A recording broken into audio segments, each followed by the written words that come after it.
And yeah, we are live. Very good. A very good morning to this Green Assist info session on financing solutions for nature investment projects. My name is Jan Maarten de Vet. I'm Project Director of Green Assist, and it's an honor to host you today. We are with many people in the call because this is really a very exciting topic, and we're extremely pleased to talk you through today in this session, which will last for 1.5 hours, 90 minutes. It's my role to do a bit of timekeeping and do meeting agenda, so we'll do that in a moment. But first, giving colleagues a little bit of time to join us. We had many people in the call from Europe and beyond. Indeed, very welcome also to our distinguished colleagues from abroad.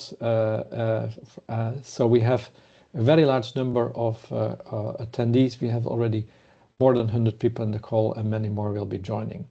So that is good. I hope everything is clear. It's always good to look at the little bit of protocol. So we do have some little rules as normal in this type of settings, right? So let's see what the rules are. Unfortunately, with a very large number of people that we have, it will not be possible to give you all the floor.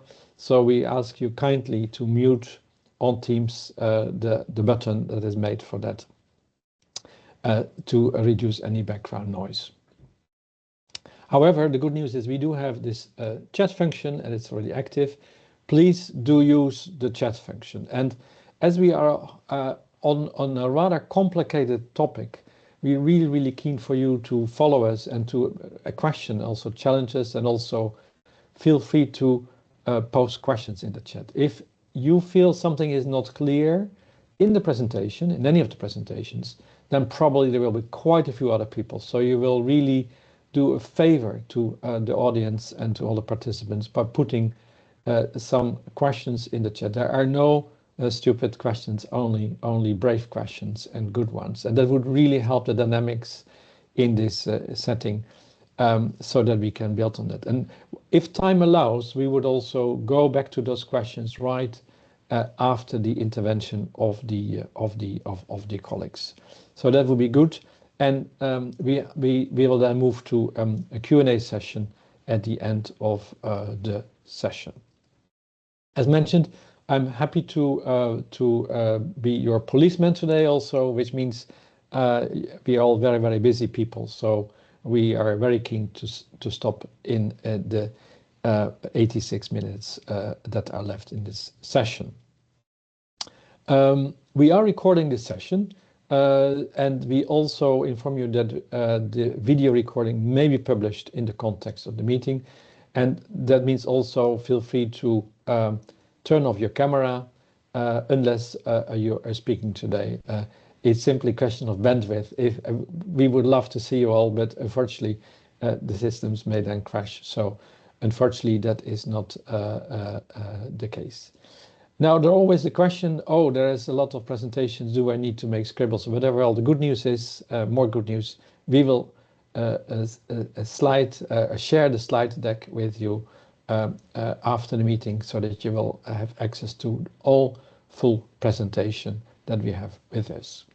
Yeah, I think that is all very common, right? So nothing special there. So we can move on to indeed the next slide. Very good. Andrea, good to have you. We have a few colleagues in the engine room. So Andrea, yes, in the engine room, good. And Matthäus, our comms moderator. Very good to have you and to see you smiling, because indeed we are all very excited. Good. This is the program. We will start with an important update on the topic of today, the key topic, which is basically the nature credits and the financing possibilities offered by the Commission and envisioned by the Commission.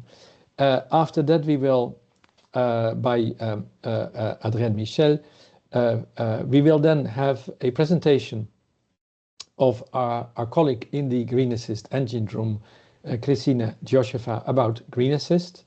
And you may wonder why Green Assist. Well, there is a reason, and we'll come back to that. And then we will talk about practitioners, people who have really pioneered with implementing or designing financing solutions for nature investment. And we have the distinguished colleagues from Alpinge, Francesco Tomaiulo, and also Monica Pedjon from the Lombardy region. So they will come with testimonies on what they have done to actually push forward on this important topic. Both of them from Italy, that's interesting. And then we have also Sophia Martin, who is an expert on the topic, who will also give his reflections. As mentioned, after that, if time allows, we'll have some Q&A with participants, and we'll have closing remarks from our good colleague Gauthier Clare from CINEA, and it's the agency, the European Commission agency, which is running the Green Assist facility.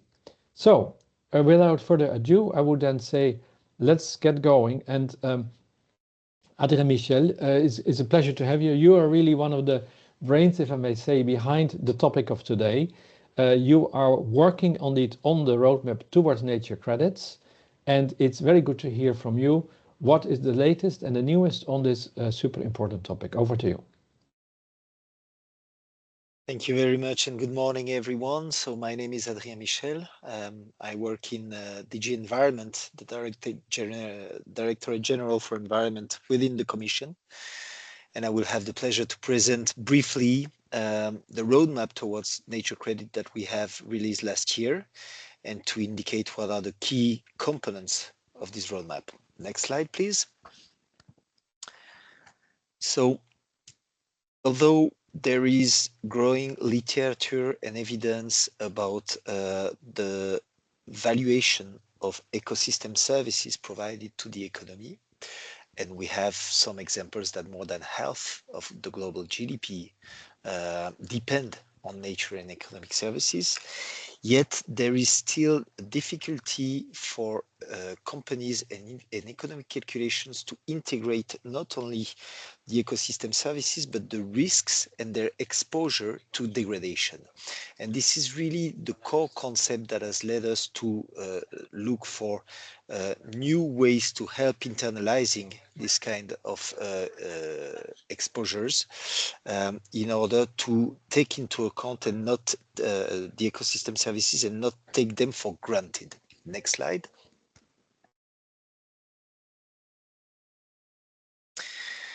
So in order to avoid degradation of ecosystem services and biodiversity at large, there is a high proportion, let's say, of public funding available so far.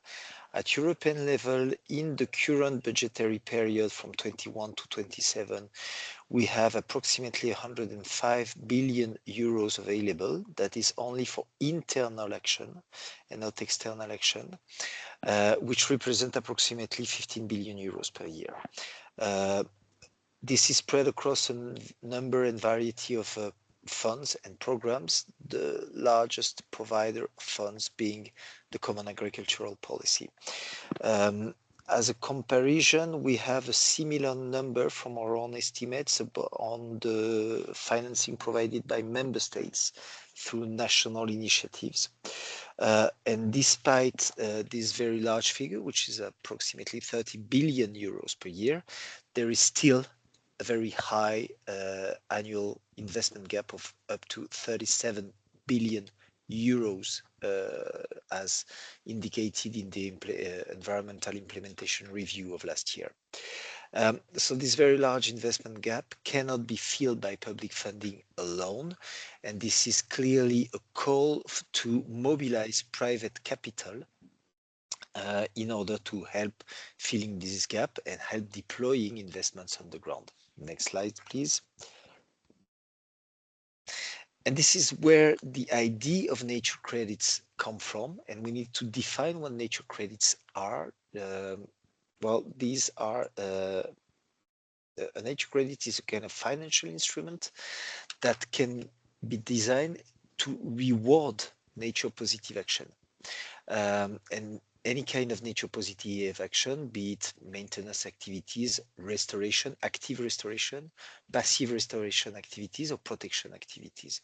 And this is so there was a criticism that it would lead to a kind of commodification of nature. We disagree with this criticism in the sense that it's simply to put a value to something which was done previously for free, so with not many incentives to undertake.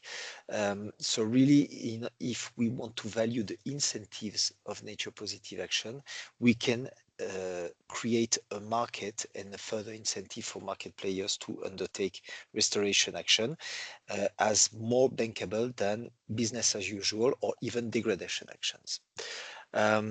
But of course, this comes with a number of challenges, and I will present them in the next slide, please.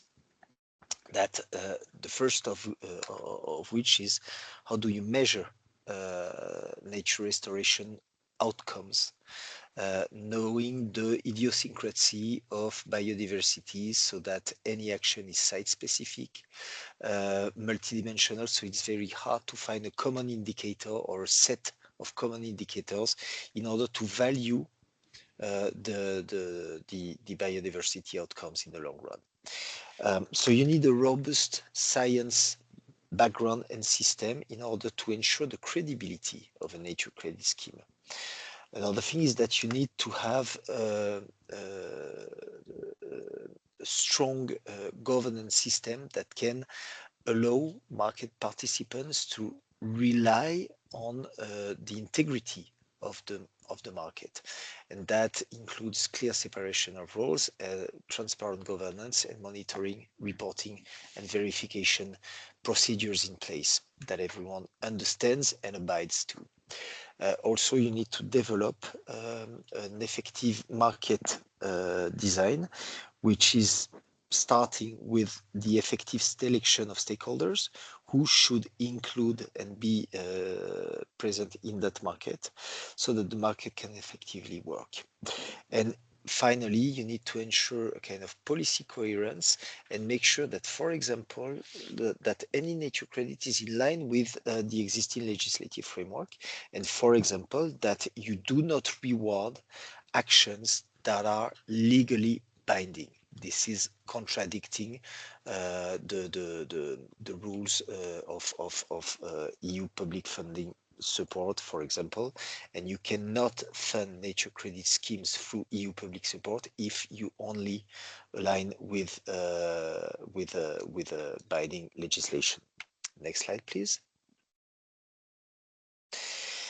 So based on all these elements, we have seen a number of nature credit schemes being developed within and outside Europe, in the UK, in Australia, in Latin America as well, and in some EU member states as well, in Finland, for example. And the Commission has decided to put in place a roadmap that is forcing a number of actions within the next 2 years. So we have already started because we released the communication in 2025, and the roadmap is for from 2025 to 2027. The objective is to test, assess, and decide by the end of that period if there is a need to further implement, for further implementation and further actions to deploy nature credit markets. So we are really at this stage on an exploratory phase. And within this exploratory phase, we have decided to put in place some actions. The first of it is to set up a group of experts that will work together. So it gathers experts from member states representatives, business associations, NGOs, but also experts from the financial institutions, experts, scientific experts in monitoring, in metrics, etc., etc. And we have so far more than 100 experts present in the expert group. We are continuing to recruit some of them because it's a continuously open call. And we are meeting regularly, so far every 3 months approximately, in order to discuss the different inputs and discuss the market design features that would be most pertinent if we want to pursue with this nature credit initiative. In parallel, a second set of actions is to conduct a kind of market scoping study that is a modeling exercise to try to assess the potential size of a market, depending on the different options that we will test, whether which stakeholders to include, which ecosystems to be covered, the legal nature of a nature credit schemes, and all these options will be tested to find what is the approximate size we could expect based on a given market price, and what is the let's say the perspective in the short to long term for its deployment. So this we have already launched the study. We have contractors working on that actively, and we are sharing the deliverables with the expert group as well. And the third set of action is really to follow up on the pilots, because we have launched some pilots, which I will mention briefly afterwards, and we are planning to launch new ones. In the next slide, here you have a non-exhaustive list of existing pilots that we have been financing through different programs. I will not list them all, but they can be gathered into several families. That is, at each phase of the development of a project. The first stage is the early stage of technical assistance and advisory support. That can be done to provide technical, financial guidance, but also to gather lessons from other existing practice and to see what is happening and what is working and not working so well. The second stage is really the deployment stage, is to set up pilots on the ground. And to do so, we have two pilots financed by Green Assist, one on wetlands in France and one on forest in Estonia, that we are conducting and expecting some results. And then we have a third dimension, which is, once this is operational, how do you put in place the right monitoring, reporting, and verification procedures that can help make these pilots workable? So it can be done through the use of geospatial or remote sensing tools, and also the data integration with other EU monitoring systems. Next slide. I said that indeed there are a number of existing pilot initiatives. There are many new ones that are coming up. Green Assist is also launching a new advisory project, which is extremely interesting because it has the ambition to put in place a platform of different pilot programs and see and test how tradable and interoperable those nature credits are among themselves. So if you have a pilot on wetlands and a pilot on forest, to which extent can you reasonably trade the nature credits stemming from both pilots into a single platform? So this is something for which the request for services has been published, and we are expecting the first results by the end of the year. But there are also a number of other programs to which project sponsors can apply. That includes the EIC Accelerator Challenge. It's more on the startup support perspective, and also live calls for this year and potentially for next year to support pilot projects on nature and biodiversity. And this includes nature credits.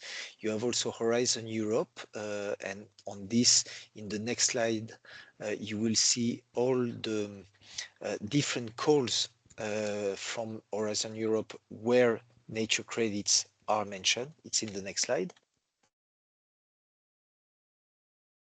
Thank you very much. So I will not read them all, but if you're interested, feel free to follow the links and to see whether there is a possibility for you to apply. And this is only for this year, and next year we will see whether there are other dedicated calls. So you see, it's a pretty packed agenda. We have a number of things to do in the upcoming 2 years.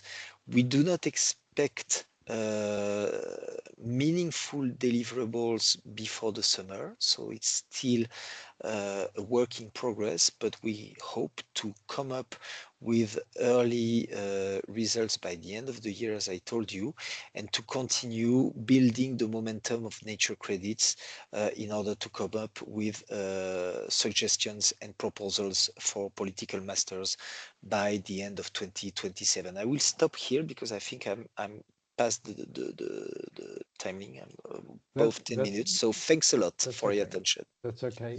Very insightful. Thank you very much, Adrian.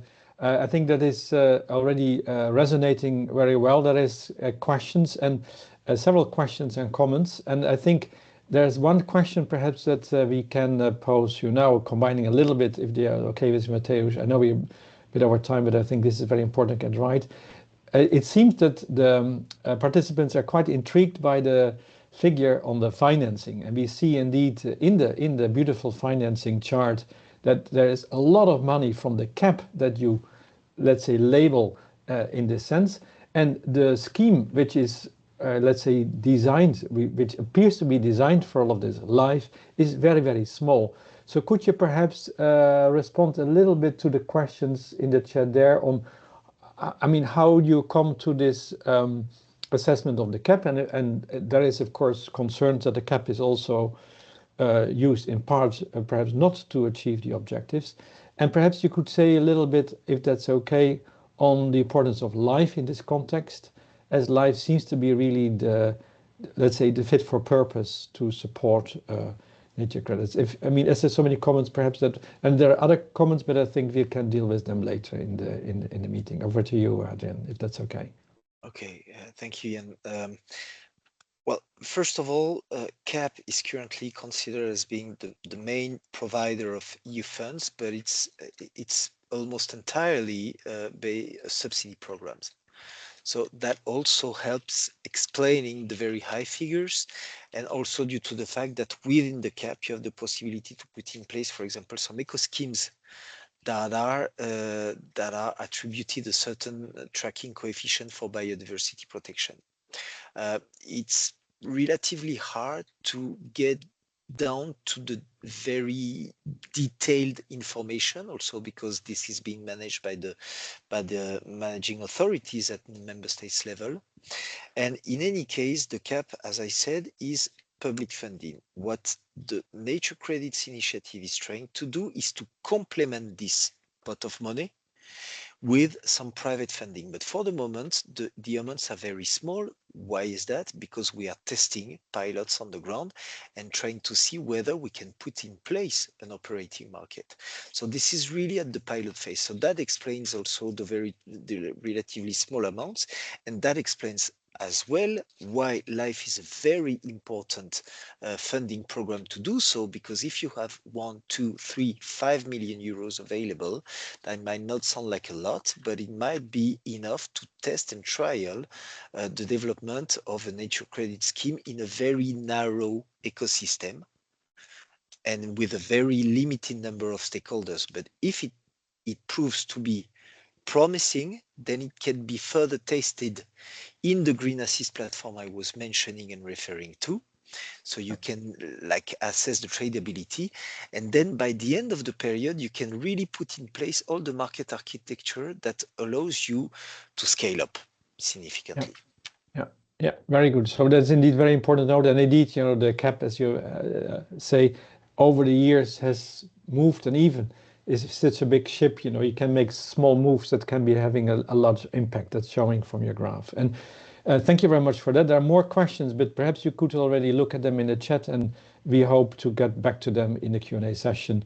So many thanks for that. You mentioned Green Assist already. I wanted to introduce the Green Assist program. It's actually a program which has been established under the Life Fund. So the Green Assist program is an advisory program, and it is indeed not a funding program. This is something, Christina, that we often need to correct. People say, oh, there's money. No, there is actually an advisory program, and the advisory program has already the beauty, and it has as an aim to make projects more ready for investment and to increase investment readiness of green projects. So Green Assist has been running already several years, and it is indeed taking off a lot of speed. So as it is designed to actually help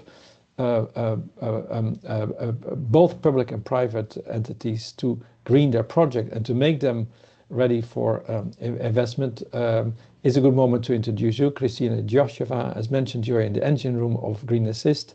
So good to see a little bit how Green Assist fits in it and how it could be used also for the many people in the call, now almost 200, who are keen to also work on this topic of nature investment. Over to you, Christina.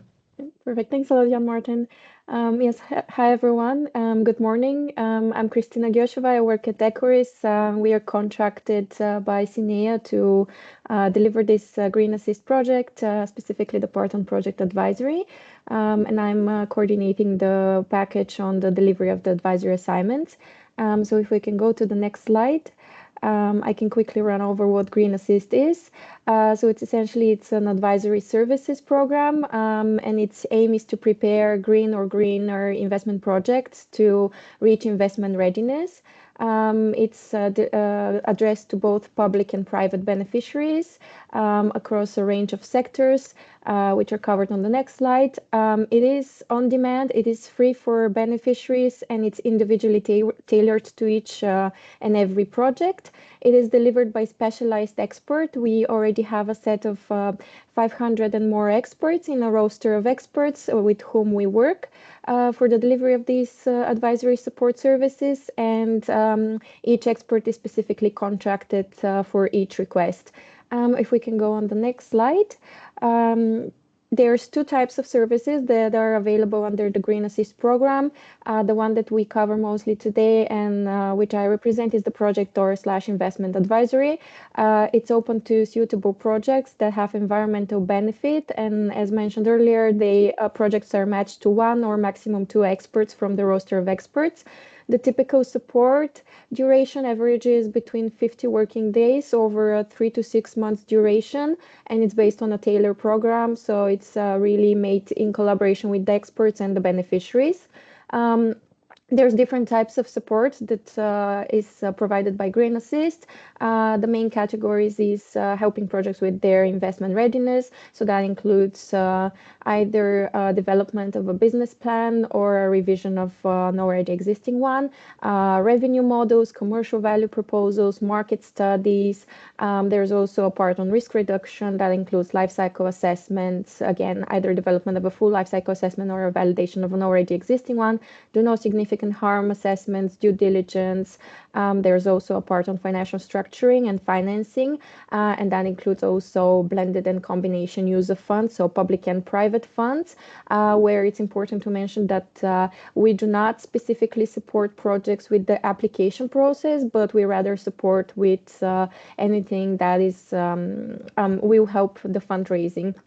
So this is one part of the Green Assist program. The second part is the enabling advisory, which is open to multipliers and umbrella organizations, and is delivered by consultancy companies. They are free pre-selected companies, and the one that is selected to deliver the specific assignment is selected by CINEA. The typical support duration is really dependent on a work program that is agreed between the requester and CINEA, so it's a bit of a different setup than the project advisory. And the main support that is delivered there is capacity building, including training, design of tools, market development activities, and also enhanced capacity for investment readiness. So it's really on capacity building. If we can go to the next slide, please. Yes, the sectors and activities that are covered by Green Assist, it's actually quite broad, but there's three main areas or thematic areas which Green Assist covers. So that's biodiversity, natural capital, and circular economy. Then on top of that, we also support projects in traditional economic sectors like agriculture, forestry, fisheries, finance, transport, construction, sustainable chemical processes, with the caveat that the projects really need to have a strong environmental impact, and they need to touch upon either nature, biodiversity restoration, waste reduction, water sector, sustainable development like urban development, coastal development, etc. If we can go to the next slide, please. Yes, the types of advisory services, and then if we can go to the next slide. So usually what projects come and ask for support to Green Assist is they have a project idea, or they already have started with the development of their project, and they need either technical validation or revenue model development, or help with the financial structuring, or with the de-risking. These are all areas where Green Assist supports comes in and could help any project which each and every step of the way to bring the projects to to become more investment ready.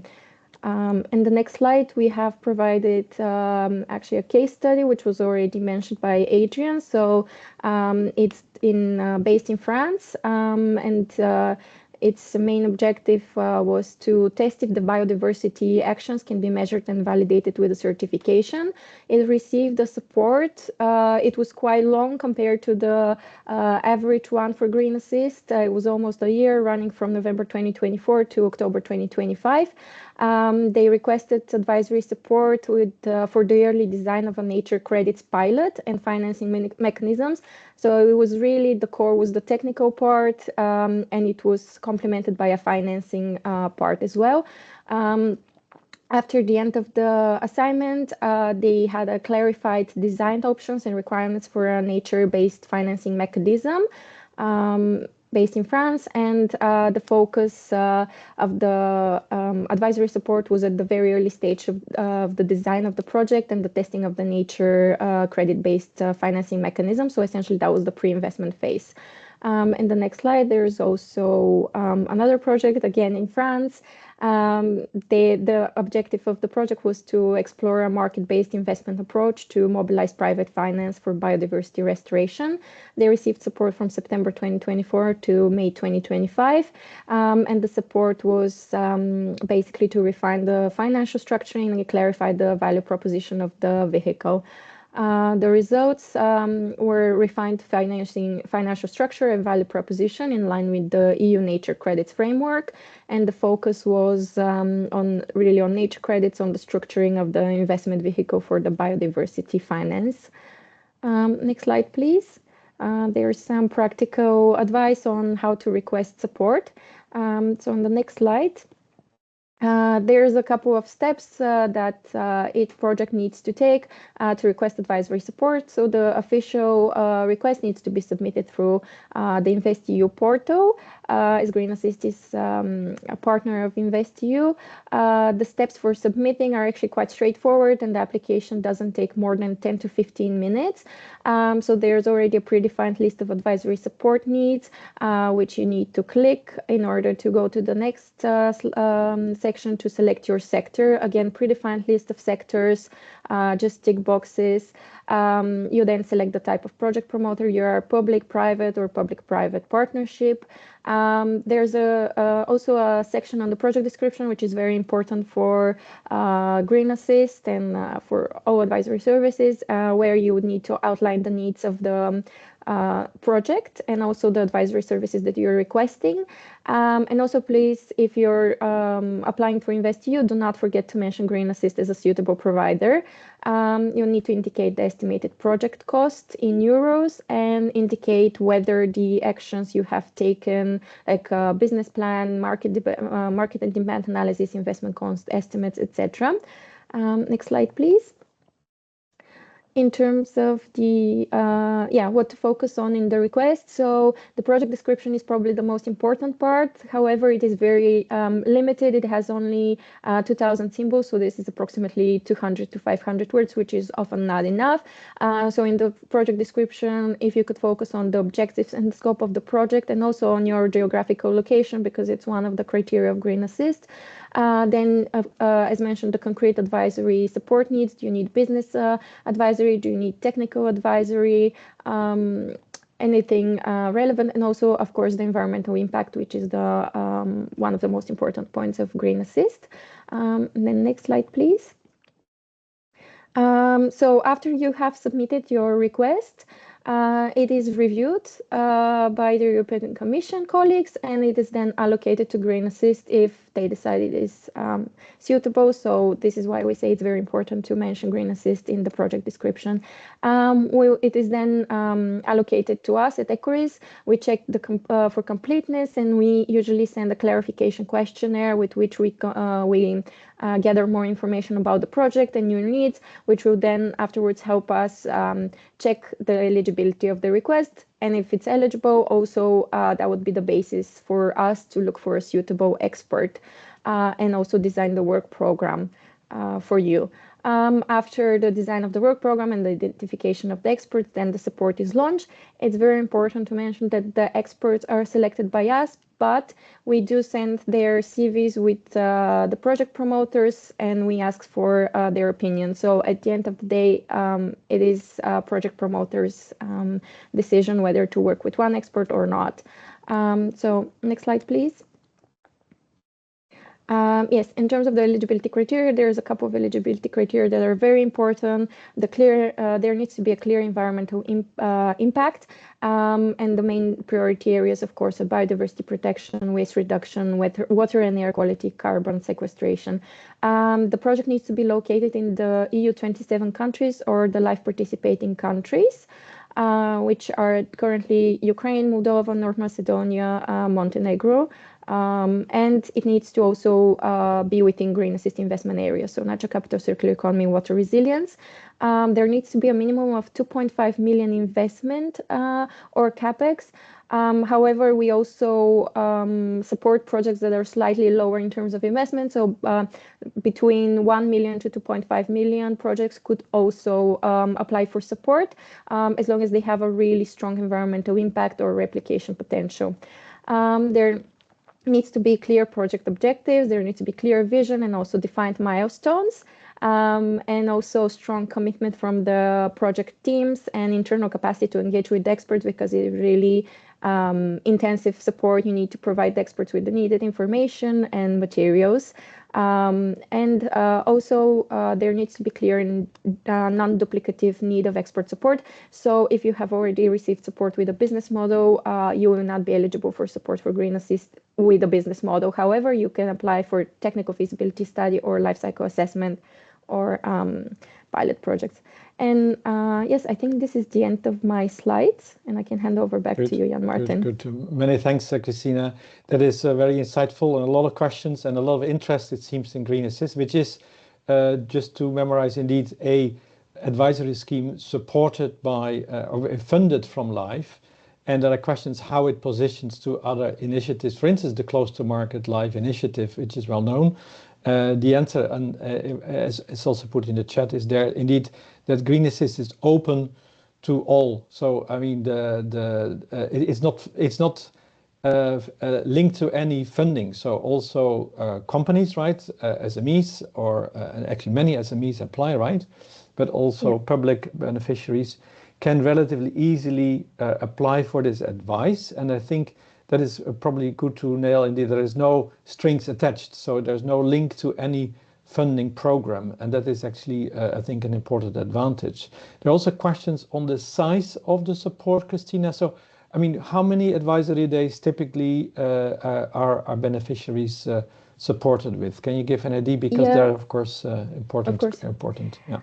On average, it's between 50 to 60 days, but in terms of natural capital projects, we have noticed they're on the higher end of the support, so between 80 to 100 days of support, so quite a lot. Yeah, so it's quite substantial indeed. Yes, and as you say, the natural capital projects are quite complex, and that includes also financial experts, right? The topic of today. Which is perhaps good to mention also, as there must be quite a few experts in the call. We hear not all experts have been contacted yet, because there is a large pool of experts, right? And how are these experts selected? Also good to know for those who have not been, let's say, contacted yet, if you can say one word about that. Yeah, of course. And just also on the support, if I can add, also in terms of the natural capital projects, in most cases when technical assistance is requested for the technical parts, we also include on-site visits and selection of plots, due diligence, analysis, etc. So it's quite substantial in terms of the support. And yeah, the selection of the experts, indeed, there's a lot of criteria that we take into account when we select the experts. So with these projects that are very complex, they're very local, we also look at language requirements. So it's geographical requirements, language requirements, technical expertise, also capacity to deliver the services. So yeah, Okay. quite a few criteria. Criteria, okay, that is also good to know. Yeah. When we have 500 plus experts, of course, we don't have as many projects in the pipeline.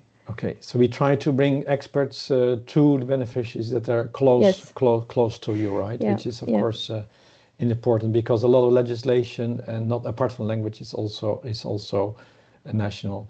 Good. Okay, that is, I think, quite insightful. There are many more questions on the investment. I think, we talk about investment. I think it's fair to say that indeed there needs to be a prospect, there needs to be a clear case, right? That you will through this advisory work, bring your project closer to investment readiness. So there are questions also: does R&D or employment alone? I think that's not the case, right? So you're really checking that there is a case, right? I mean, which is, of course, we working with public money here, so there needs to be a good case, right? And the case is looked at really the investment potential, right? And does that mean that the investment needs to materialize right after, or can it be also a bit later? Or many questions about that also from the audience. Well, maybe colleagues from CINEA and DG Environment well, later we come back to this. I don't want to speak on their behalf. Good. But investment readiness is a keyword for this one. Good. Yeah. Many thanks. There are many questions. How does this work in practice, right? So without further ado, let's actually look at a few cases where Greenest has been supported, but more importantly, basically, what are the possibilities to actually advance when it comes to natural capital investments. And here we have two wonderful cases from Italy. Francesca Tumayo from Arpinge, you have used and you are advancing on this topic. It's extremely interesting to see what you have done, as you seem to be really on the frontier of the topic of today. Over to you, Francesco.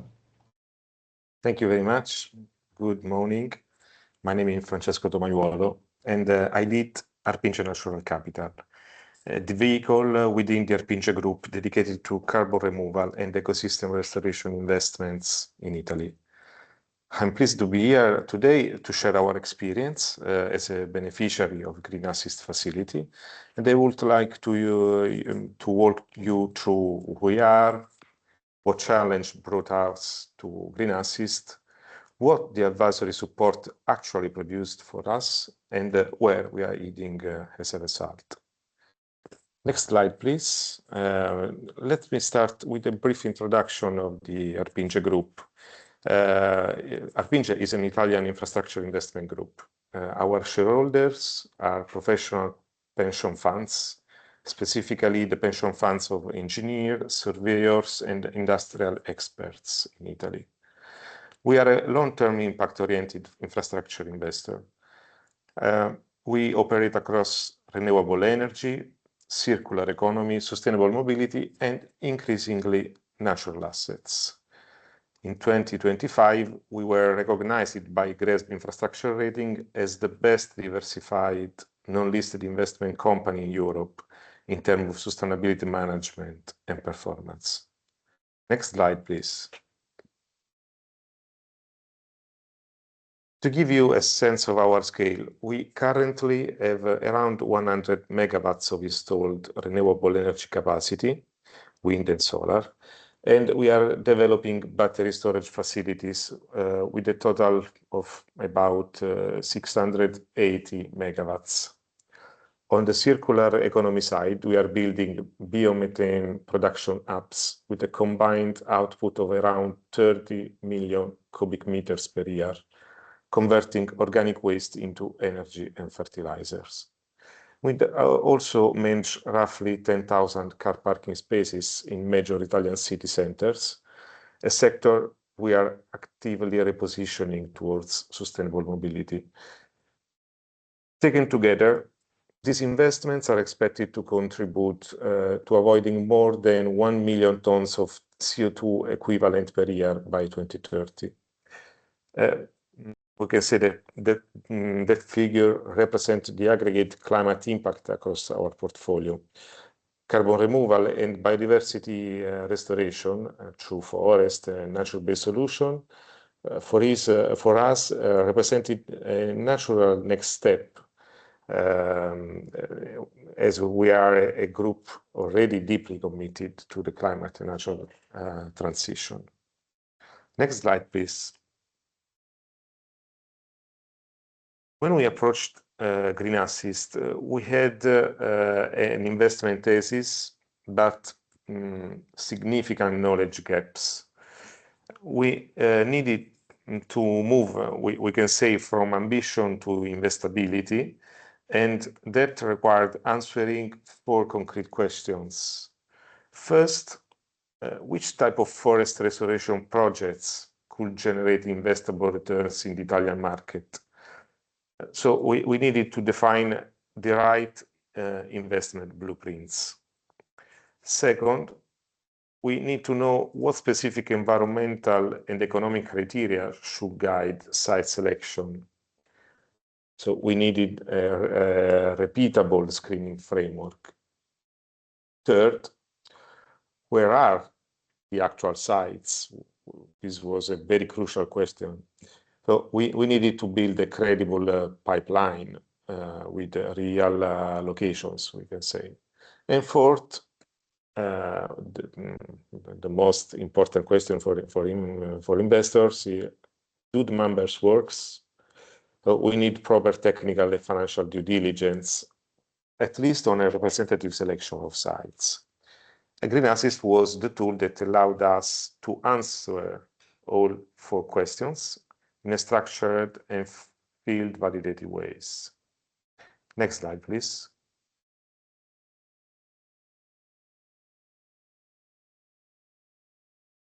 As a result of the assignment, the advisory team produced 4 main deliverables. First, the investments blueprints for 4 distinct forest restoration types: forest damaged by extreme weather events, area affected by pest disease, abandoned sites, and new afforestation. Each blueprint captures the specific risk and return profile of that project type. From there, a database of over 80 potential restoration sites was built across Italy, applying minimum screening criteria to each one. The advisory team then conducted field visits and desk analysis on 4 selected sites, each subject to a full due diligence covering forestry analysis, regulatory review, carbon and financial modeling, and an ecosystem service assessment. Each site received an executive summary including both the financial estimates and also an impact profile in terms of ecosystem service restoration potential. Next slide, please. The 4 selected sites represent a diverse cross-section of Italy forest restoration landscape. We assessed more than 6,000 hectares of land, focusing on forests in need of biodiversity protection and ecosystem service recovery. What emerged from the analysis is that we can enhance forest biodiversity using carbon credits as a primary economic driver in 2 out of 4 selected areas. The remaining sites rely primarily on natural market instruments, which, as we all know, are still at an early stage of development. Next slide, please. The strategic value that Green Assist support gave us can be represented along 3 dimensions. The first is market intelligence.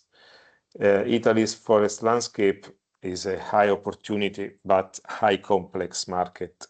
The blueprints and due diligence that we developed are now a replicable framework, purpose-built for Italian condition. The second dimension is financial robustness. The field-validated data generated through the process allowed us to build accurate business plans and risk assessment for each site. The third dimension is regulatory awareness, because forestry regulation in Italy operate across multiple levels, national, regional, and also local.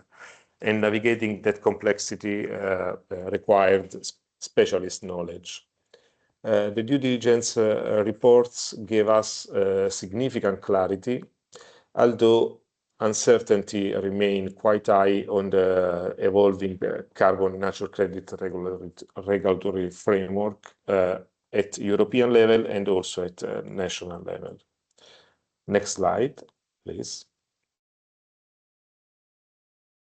So what we are now, the establishment of Arpinge Natural Capital as a dedicated vehicle is the direct organizational outcome of the Green Assist engagement. We have already deployed our first pilot investment in a damaged and abandoned forest site in northern Italy that was built directly on the due diligence findings.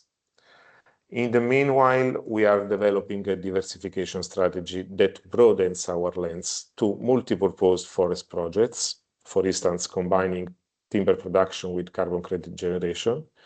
And we are collaborating with other stakeholders to advance carbon natural restoration policies and regulation at both Italian and European level. Looking ahead, our strategic objective is to develop a project finance model for natural capital.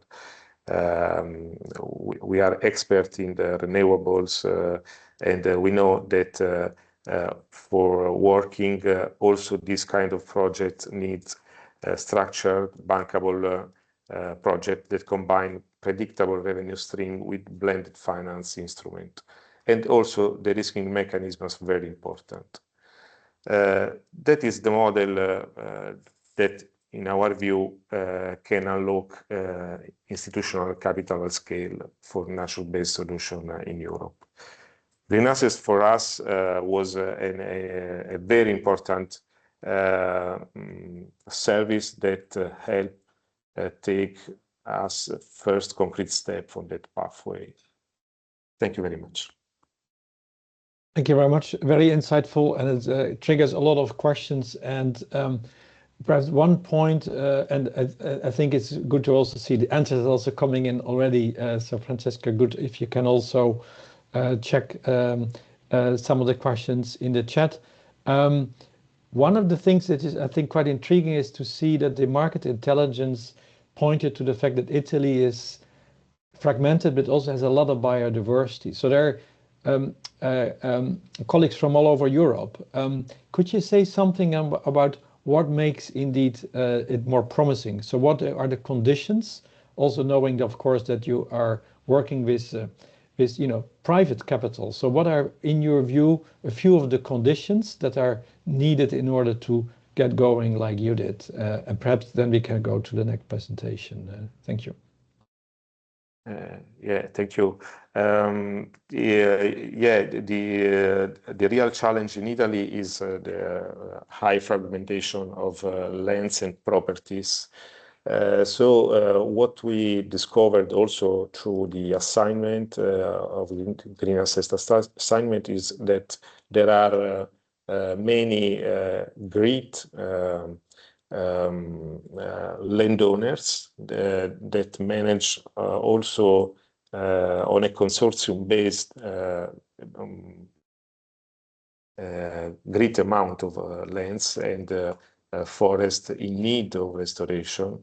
And in our opinion, these can be key players to involve in this kind of project. In effect, our first pilot project that we invest in has involved one of these great landowners. Good. Many thanks for that. Fantastic. Okay, so it's good to see indeed what experience. So it's really exciting time that we are working and thinking with so many people now, and more people in Europe, on how we can push forward the frontier. So many thanks again, Francesco, for your insights, and feel free to also respond still some questions in the chat. There's a lot of material being shared also in the chat on other case studies that are accessible, and also confirming that all slides will be sent to you so that you can chew on them also after the meeting. So without further ado, we'd like to go on to the next presenter. As mentioned, we support, or Green Assist supports, not only private but also public beneficiaries. And here we have a very interesting presentation about natural capital investment in the famous Lombardy region. So Monica Peggion, you're representing that region, and it's very good to see what you can share with us on this exciting topic. Over to you. Okay, thank you. Good morning, everybody. I'm Monica Peggion, and I'm the responsible of the biodiversity sector in Region Lombardia. I will share with you very, very rapidly, since time is going on, and very rapidly our experience as a beneficiary among the Green Assist program. Our project focused on the natural capital investment typology. Which are our main objective, the objectives of the consultancy, the needs of the Region Lombardia.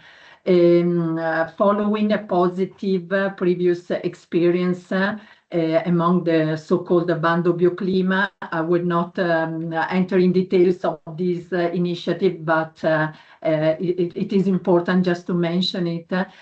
So Lombardy region aimed to establish a new public-private blended finance model to fund natural-based solutions. So our need for support was to establish, to put in place this model with the main goal to leverage public funds available to attract other private capitals in order to improve, to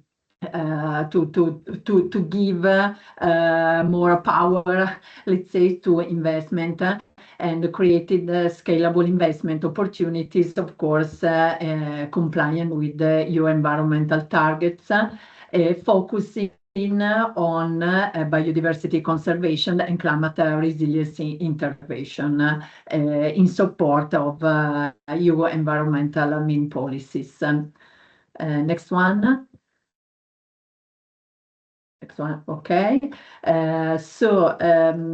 How we implemented, achieved our objective through the support of 84, which is the expert supported us in implementing these initiatives, and the specific objectives of the consultancy. So 84 in particular focused on identified stakeholder which could contribute to the financial mechanism, involving them, and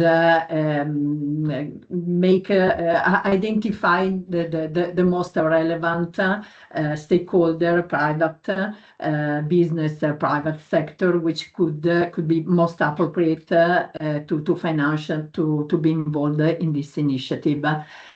Define the eligible criteria for natural-based solution initiatives, and identifying and building a structured pipeline for financial that could identify and support multifunctional natural-based solution, and then propose a model for a public and private financing that could align public funding with private sector.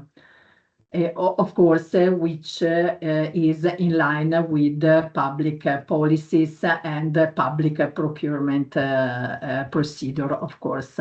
Next one, please. Okay, the assignment, just to give you some information on the consultancy and the assignment. The advisory duration started 15 October 2025 and ended 15 of April. But well, we are in the phase of developing a new one, so a prosecution of this consultancy, which but we are very happy and satisfied, of course. And the advisory assignment is divided into these 13 tasks that in some ways are compliant with the main objective I mentioned before. So an overview of, first of all, as I mentioned, lessons learned from bioclimate, which was the previous experience, which combined private and public financing and resources in order to implement intervention on biodiversity, natural protection, so natural-based solution, and the activities were meant for the involvement of the stakeholder through the implementation of specific interviews and trying to establish contacts and identify the most appropriate interested stakeholders.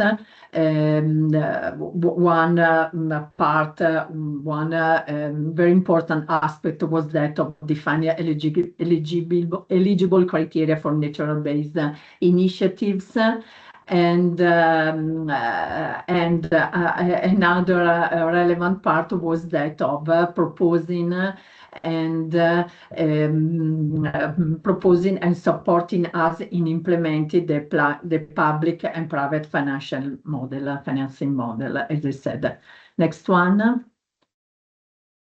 Okay, just to give you some information, we focused on hydrological risk.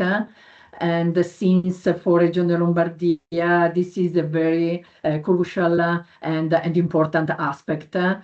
So the intervention was related to the combination of flood risk hazard, of the building of works for the protection of the territory against flood risk, and biodiversity and natural-based solutions. Since for Regione Lombardia, this is a very crucial and important policy to be supported. Next one. Okay, so the needs.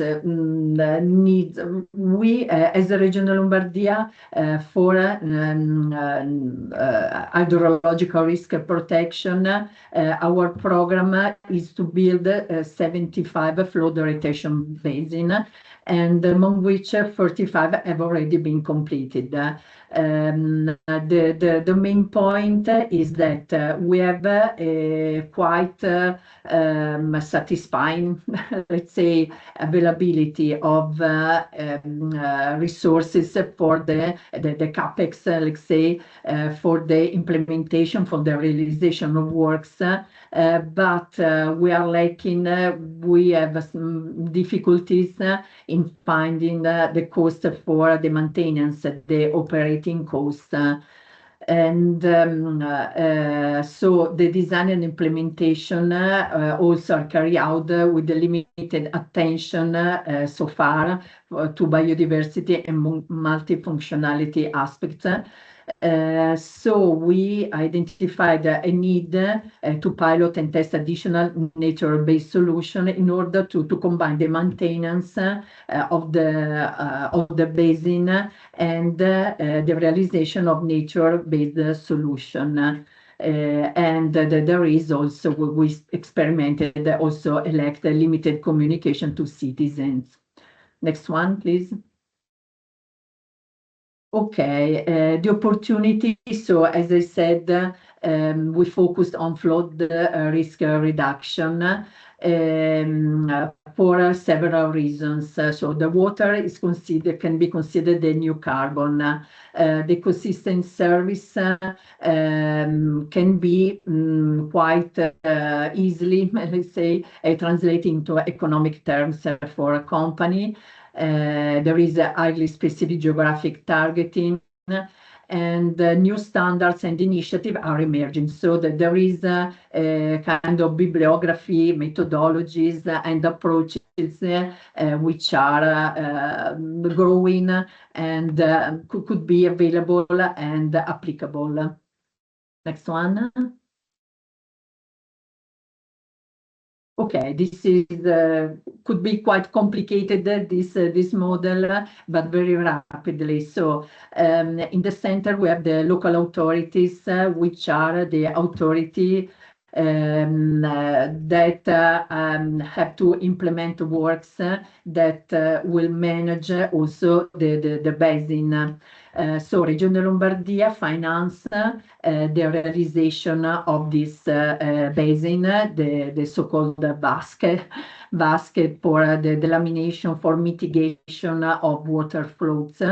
And the coalition manager on the left, coalition manager is composed by 84, and the 84 which provide for the technical assistance, gather the financing from the co-financing, the co-funding from the corporate, so from a private sector, which co-finance the maintenance of the works.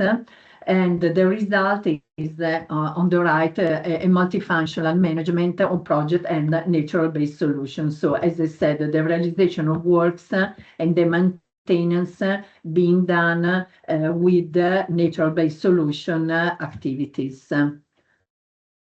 Okay, next one.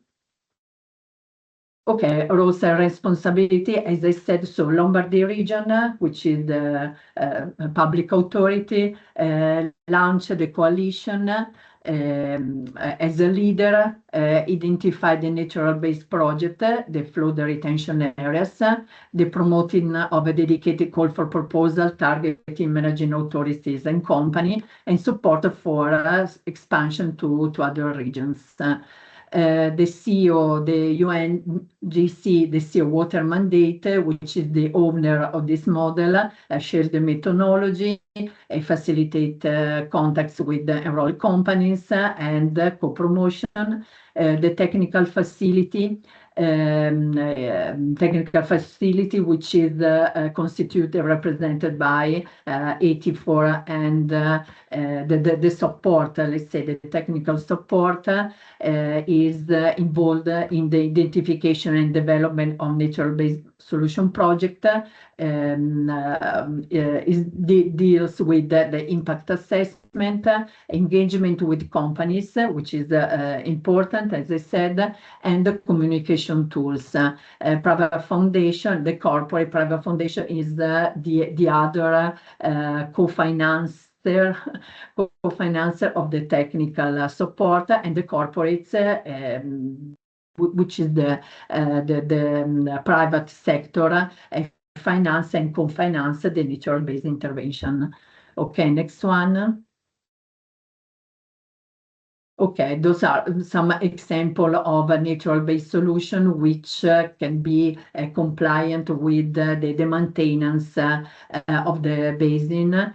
So ecological enhancement of maintenance of flood retention areas, wetlands, forest enhancement, and on the other side, the intervention that could be enabled as a consequence are the one listed on the right. So replacement, for instance, of plastic, which is used as a material for the basin, through the use of biodegradable materials, measured to improve accessibility and the recreational function of the work. So are the positive intervention that could be enabled after having realized that natural-based solution.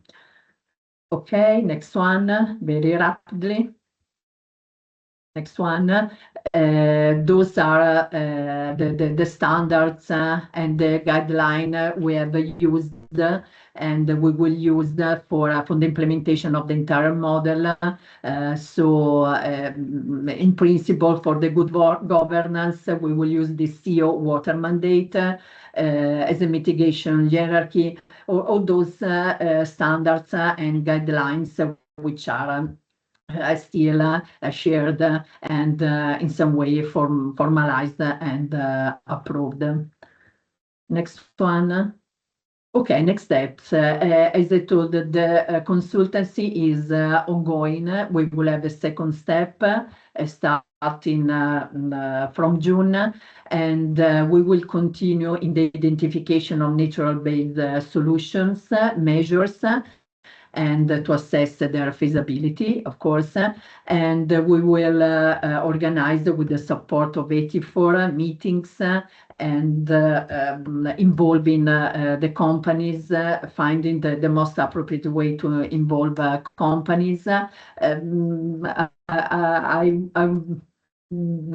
will inform you about the launch of the Water Resilient Corporate, which will take place 1st of July here in Milan, and we will be the starting point of the creation of this coalition in order to be implemented starting from January 2027. Okay, from my side, that is all. Thank you very much, Monica. Okay. Really, congratulations on sharing this. I mean, clear that you're in the forefront. What strikes me is indeed your ambition to leverage public funds to attract private capital. That's exactly where we are, and also very interesting to hear that in this area of flood risk and flood risk management is really an area where you can demonstrate relatively easily, that the economic benefits or the environmental benefits can be quantified. So able to bridge that gap between, on the one hand, the importance of biodiversity, the nature-based solutions, and their economic, let's say, justification. Very, very important. So without further ado, I would encourage you to also go to the chat. There's many things going on in the chat because time is short. And I would like to introduce our next speaker, who gives a different perspective as an expert. Sofiane Martin, you're from indeed Regen Studio. If you could, as an expert, try to be relatively concise and get your pitch when it comes to what does it take to make a regenerative project investable. Over to you, Sofiane. Thank you very much. So yes, my name is Sofiane Martin. I'm the founder of Regen Studio, and in this short presentation, I will share my experience as a green assist expert through the Regen Accelerate program led with Make Sense. More specifically, I will explain how we supported the regenerative project in becoming more structured, more credible, more ready to engage with funders. The main idea I would like to share is pretty simple. Regenerative projects do not only need funding, they also need to become fundable. So my role as a green assist expert I will present you is to help turn promising regenerative initiative into investment-ready opportunities. So next slide, please. So the direct beneficiary of this green assist assignment was Make Sense, an incubator, an investment fund, an hybrid structure, French structure working with impact entrepreneur. Regen Studio, so myself, acted as a green assist expert. My role was to support the Regen Accelerate cohort and help regenerative project become more structured, more credible. What we mean by regenerative project is it does not only aim to reduce harm, it is designed from the start to regenerate soils, biodiversity, water, ecosystem, communities, local economies, and to make this regeneration part of its business model, governance, and impact measurement.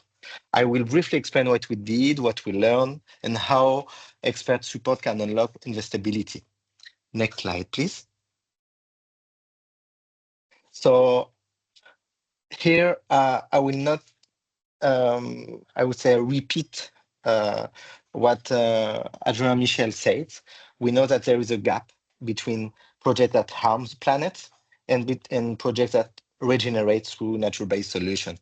Here, the real bottleneck, it's not the lack of financing project, it's more the lack of robust intermediation infrastructure. So Green Assist challenges us to explain how to design a new aggregator vehicles to sourcing relevant projects, qualifying them, packaging them, and routing to existing funding windows.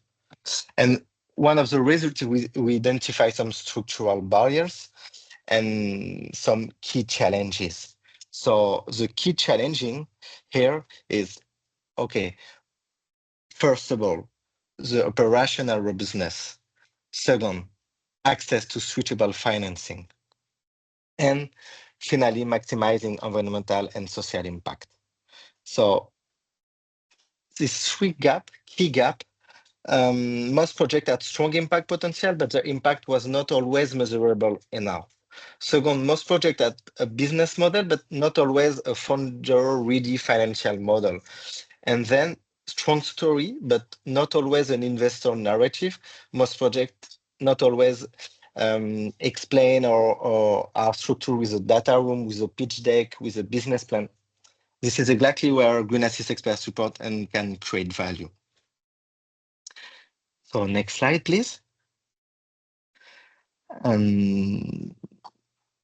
Here you get a snapshot of 5 projects, 5 of the first cohort of Regenerate Accelerate program. Across the cohort, the objective was not only to produce better documents, the real value was to create clarity. So the first project was Fleur d'Alage. I will present more deeply with a focus on Fleur d'Alage. Planter was an association, not only SME in this program. It was an innovative and original orientation of this program. We were looking about project, robust project. So Planter was an association, grew up a startup. Thousand Light, an hybrid structure, an association and an SME. And Lively Farming, it was a new form of cooperative. So different level of maturity, different funding need.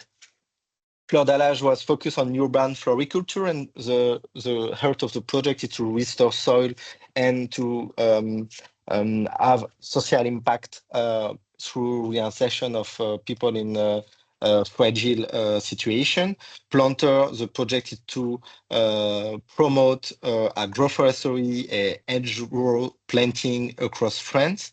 GRAP, it's more a project relative to the wine value chain, how to valorize waste from viticulture to design and to produce new food ingredients and new drinks. Thousand Light, it's more a community project in Greece regarding agroecology and with a focus on olive tree and how to promote training of farmer by farmer with a model of new certification for the product. And Lively Farming, it's more a project, it's an adaptation of Aaron Boran model, but for France. Next slide, please. So yes, Fleur d'Alage is a good case study because it's a project with strong impact, real traction, but a strong link for investor-ready structuring. In simple terms, they grow local, sustainable flora while creating pathway back to work for people facing social or professional difficulties. The project already had a viable concept with around 75% of revenue coming from 8 B2B contracts, but no complete investor-ready materials in place. Our support covered maturity diagnosis, theory of change, business plan, financing plan, structuring, investor narrative, pitch deck, data room, and direct introduction to impact founder. The outcome was very concrete: a consolidated business plan and a target legal structure, a complete data room, and more than 500K euros has been secured through grants, and actually in discussion ongoing for around 1 million in equity. Next slide, please. Our methodology here to address the challenge, we use a very operational methodology. First, we carry out a maturity diagnosis and a SWOT analysis. Second, we work on the action plan and theory of change through several workshops, individual workshop and collective workshop. Third, we consolidate the business plan, financial model, and data room. First, we refine the pitch deck and fundraising strategy. Finally, we organize investor matchmaking workshop. I think it's maybe the most critical and efficient way to connect founder, so public, private, foundation, philanthropic, carbon fund with project holder. Next slide, please.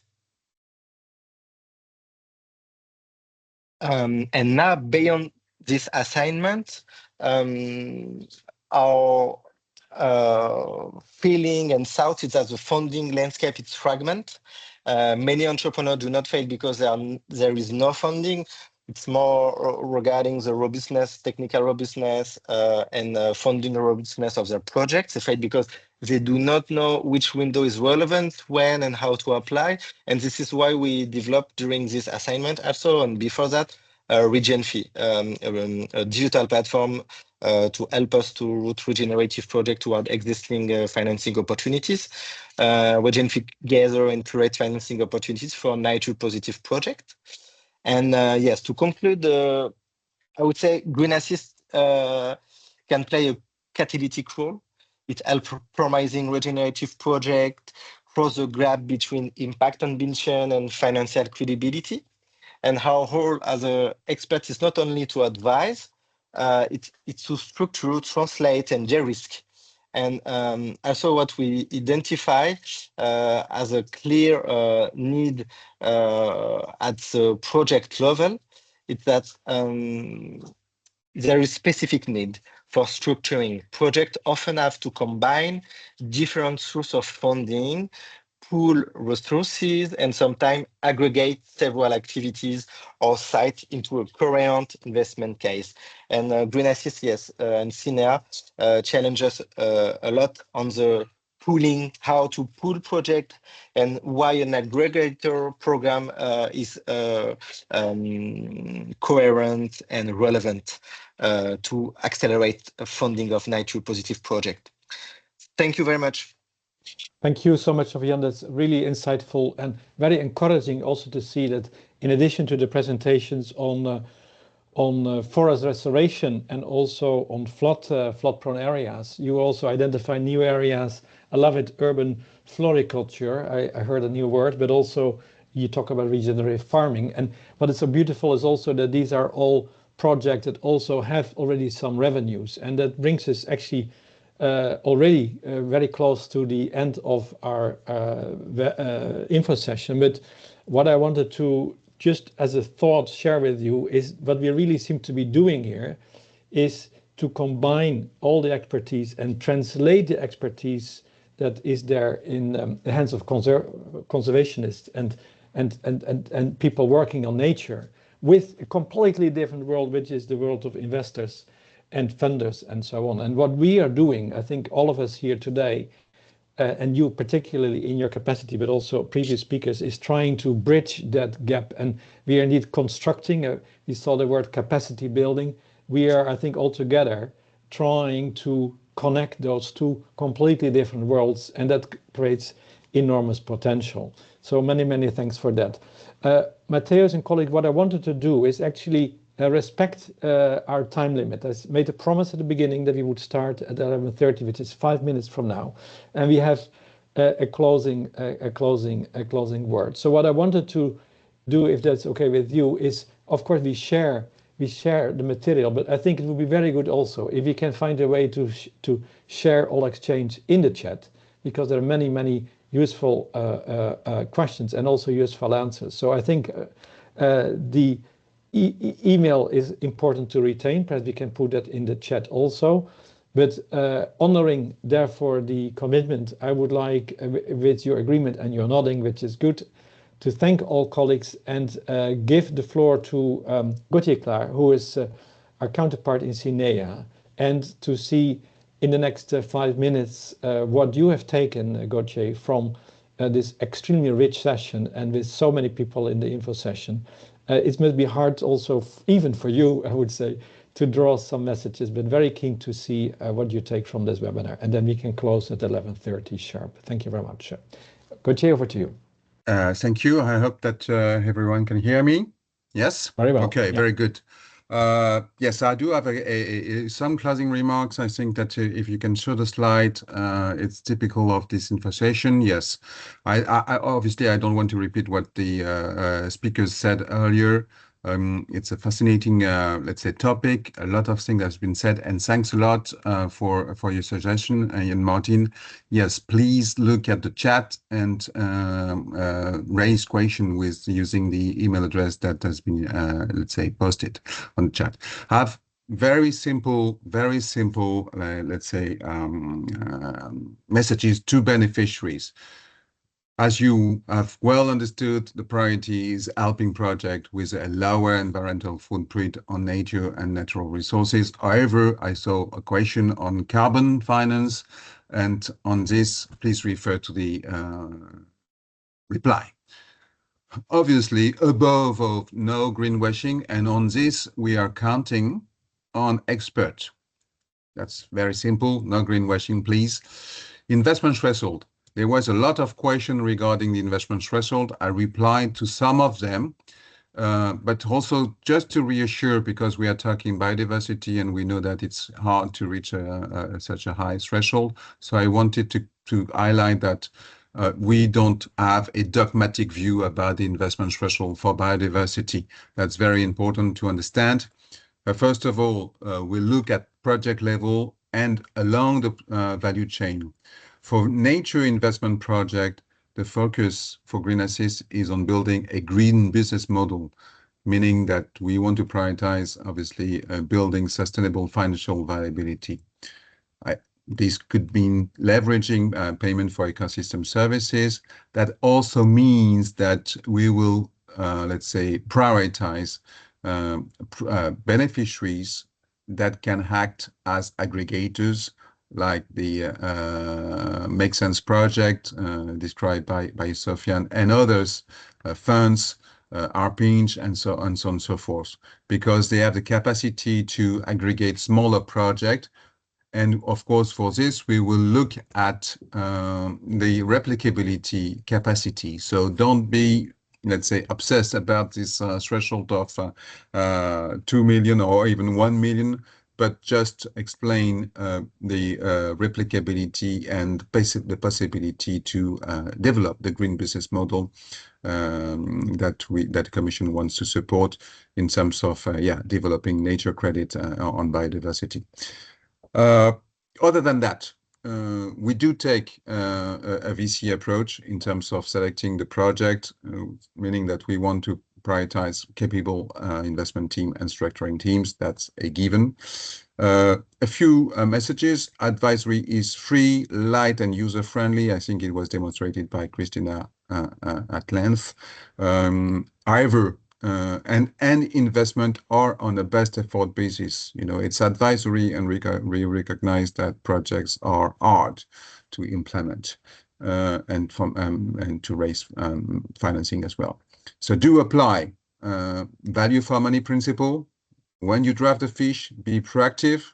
Raise your hand if you need services, but accept to be challenged. Sometimes advisory project supported fails because they missed some services. Don't overestimate your project strengths. Focus on next critical steps. Don't ask for the moon, but be practical about what is that you need immediately after that. You make obviously best use of services. The idea is that you need to wonder, where do I need to have credibility? For which decision makers? Internal, external, investors, clients. Expect exploitable deliverable, not just paper, certainly not paper.